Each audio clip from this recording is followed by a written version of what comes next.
What is technology? Technology is a pencil which allows one to solidify ideas on paper for communication. Technology is an automobile which allows one to travel faster than feet would allow.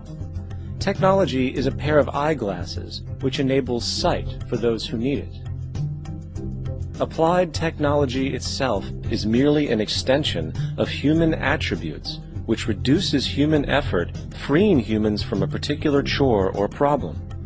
Imagine what your life would be like today without a telephone, or an oven, or a computer, or an airplane. Everything in your home, which you take for granted, from a doorbell, to a table, to a dishwasher, is technology generated from the creative, scientific ingenuity of human technicians, not money, politics, or religion.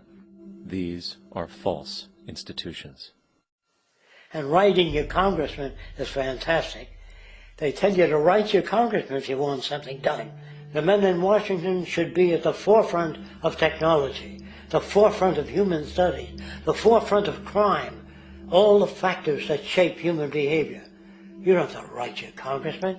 What kind of people are they that are appointed to do that job? The future will have great difficulty. And the question that's raised by politicians is, how much will a project cost? The question is not how much will it cost. Do we have the resources? And we have the resources today to house everyone, build hospitals all over the world, build schools all over the world, the finest equipment and labs for teaching and doing medical research. So you see, we have all that, but we're in a monetary system.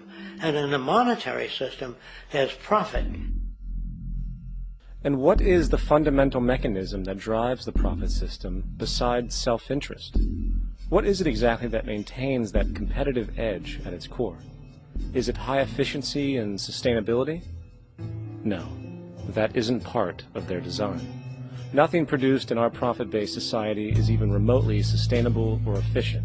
If it was, there wouldn't be a multi-million-dollar-a-year service industry for automobiles, nor would the average lifespan for most electronics be less than 3 months before they're obsolete. Is it abundance? Absolutely not. Abundance, as based on the laws of supply and demand, is actually a negative thing. If a diamond company finds 10 times the usual amount of diamonds during their mining, it means the supply of diamonds has increased, which means the cost and profit per diamond drops. The fact is, efficiency, sustainability, and abundance are enemies of profit. To put it into a word, it is the mechanism of scarcity that increases profits. What is scarcity? Based on keeping products valuable. Slowing up production on oil raises the price. Maintaining scarcity of diamonds keeps the price high. They burn diamonds at the Kimberley diamond mines. They made a carbon that keeps the price up. So then, what does it mean for society when scarcity, either produced naturally or through manipulation, is a beneficial condition for industry? It means that sustainability and abundance will never ever occur in a profit system, for it simply goes against the very nature of the structure. Therefore, it is impossible to have a world without war or poverty.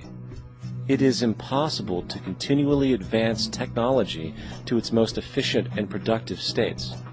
And, most dramatically, it is impossible to expect human beings to behave in truly ethical or decent ways.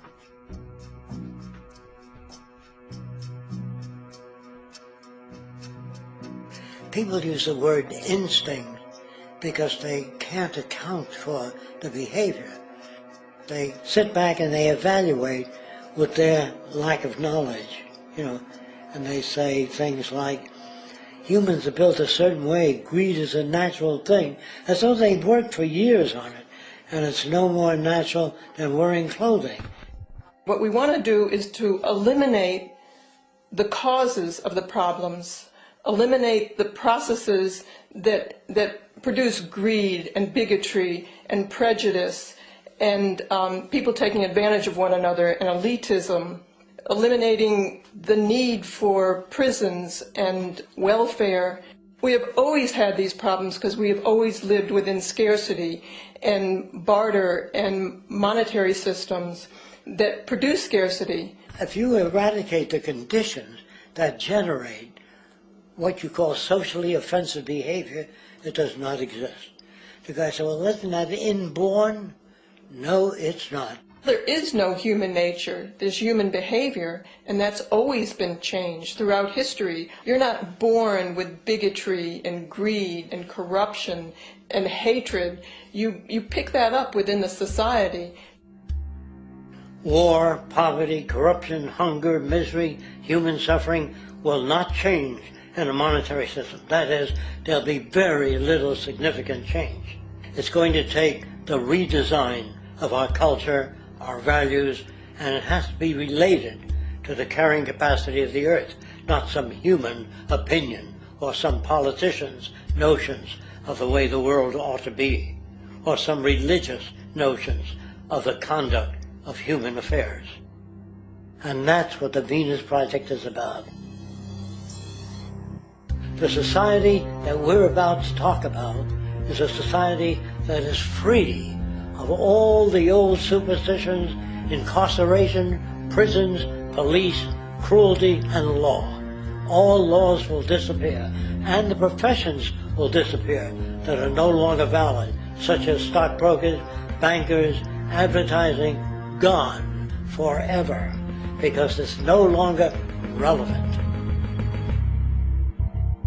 When we understand that it is technology devised by human ingenuity which frees humanity and increases our quality of life, we then realize that the most important focus we can have is on the intelligent management of the Earth's resources. For it is from these natural resources we gain the materials to continue our path of prosperity. Understanding this, we then see that money fundamentally exists as a barrier to these resources, for virtually everything has a financial cost. And why do we need money to obtain these resources? Because of real or assumed scarcity. We don't usually pay for air and tap water because it is in such high abundance, selling it would be pointless. So then, logically speaking, if resources and technologies applicable to creating everything in our societies, such as houses, cities, and transportation, were in high enough abundance, there would be no reason to sell anything. Likewise, if automation and machinery was so technologically advanced as to relieve human beings of labor, there would be no reason to have a job. And with these social aspects taken care of, there would be no reason to have money at all. So the ultimate question remains: do we on Earth have enough resources and technological understanding to create a society of such abundance that everything we have now could be available without a price tag and without the need for submission through employment? Yes, we do. We have the resources and technology to enable this at a minimum, along with the ability to raise the standard of living so high that people in the future will look back at our civilization now and gawk at how primitive and immature our society was. What the Venus Project proposes is an entirely different system that's updated to present-day knowledge. We've never given scientists the problem of how do you design a society which would eliminate boring and monotonous jobs, that would eliminate accidents in transportation, that would enable people to have a high standard of living, that would eliminate poisons in our food, that would give us other sources of energy that are clean and efficient. We can do that out there.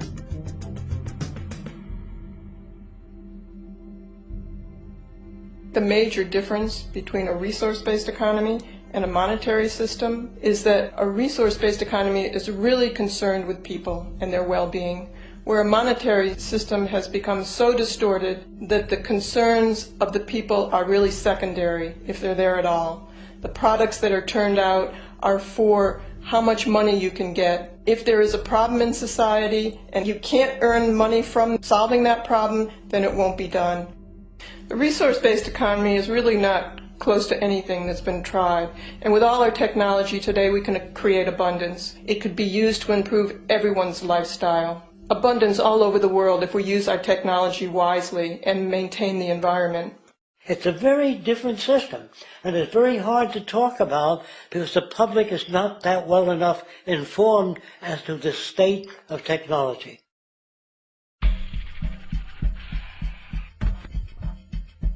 At present, we don't have to burn fossil fuels. We don't have to use anything that would contaminate the environment. There are many sources of energy available. Alternative energy solutions pushed by the establishment, such as hydrogen, biomass, and even nuclear, are highly insufficient, dangerous, and exist only to perpetuate the profit structure that industry has created.